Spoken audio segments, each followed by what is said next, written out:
বিসমিল্লাহির রহমানির রহিম।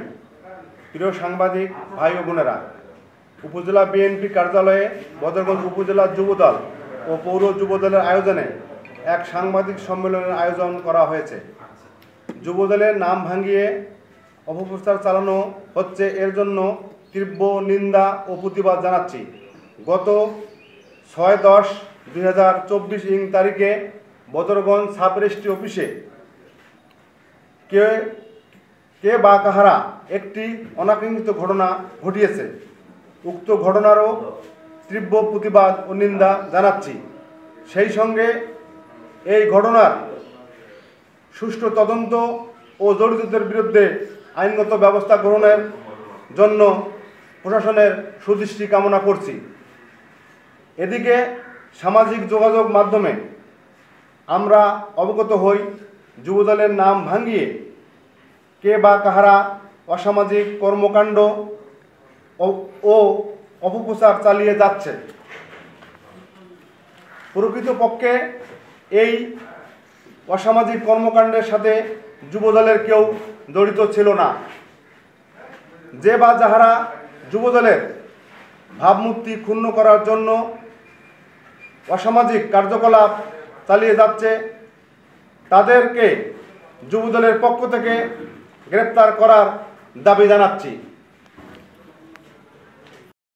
সাংবাদিক সম্মেলনে উপস্থিত রয়েছেন বদরগঞ্জ উপজেলা যুবদলের সংগ্রামী সদস্য সচিব জনাব মনিরুজ্জামান মনির, যুগ্ম আহ্বায়ক মুস্তাফিজুর রহমান এবং পৌর যুবদলের ভারপ্রাপ্ত আহ্বায়ক সুমন সর্দার, সদস্য সচিব জিয়ারুল হক সহ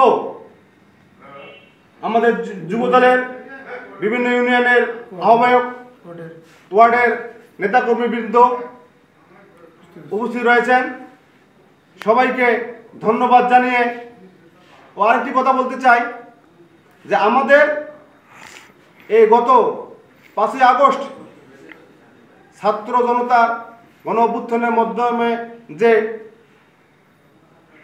আমাদের একটা বিজয় হয়েছে, এই বিজয়ের পর আমাদের নেতা দেশ নায়ক তারেক রহমান এবং আমাদের কেন্দ্রীয় যুবদলের সভাপতি আব্দুল মুনায়েম মুন্না, সাধারণ সম্পাদক নুরুল ইসলাম নয়ন সহ আমাদের রংপুর জেলা যুবদলের সংগ্রামী সভাপতি নাজমুল আলম নাজুর নির্দেশে আমরা ইতিপূর্বেই যুবদলের নাম ভাঙিয়ে কেউ যেন কোনো কাজ করতে না পারে, সেজন্য আমরা আমাদের 10টি ইউনিয়নে এবং পৌরসভায় আমরা মেসেজ দিয়েছি, যাতে যুবদলের নামে কেউ কিছু করলে আমাদেরকে জানাবে এবং তাকে পুলিশের হাতে সোপর্দ করবে।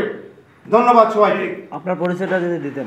আমি মোহাম্মদ রেজাউল হক, রংপুর জেলা যুবদলের সহ সাধারণ সম্পাদক এবং বদরগঞ্জ উপজেলা যুবদলের আহ্বায়ক। রেজিস্ট্রির বিষয়ে যে নামগুলো বললো, এরা কারা, এই বিষয়ে কি আপনি জানেন কি না?